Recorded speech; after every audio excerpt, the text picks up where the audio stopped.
Ayan mga kabarangay, morning and so tinanggalan ko na ng langis yung grass cutter. Total maliit lang naman siya, so actually kaya naman.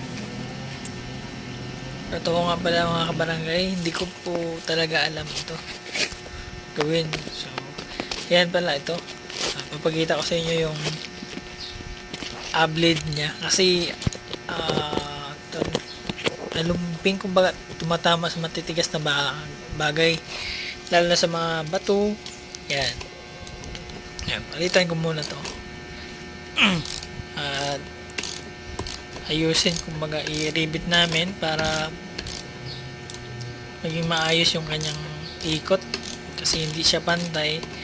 So pag nilalagyan namin ng tansi, medyo agad-agad na puputol, kaya ito yung ginagawa ko ngayon. Total wala itong trabaho na to, actually wala naman akong ginagawa talaga. So yun, para mayroon lang akong magagawa kasi hirap pagka nakaupo.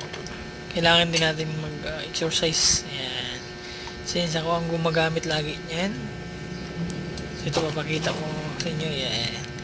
Yan, laki na yung buka, tsaka yan, umuga-uga na siya. Ayan. Ayan guys, umuga-uga. So yan yung gagawin ko, at pakita ko kung maganda yung ikot niya mamaya. Ayan.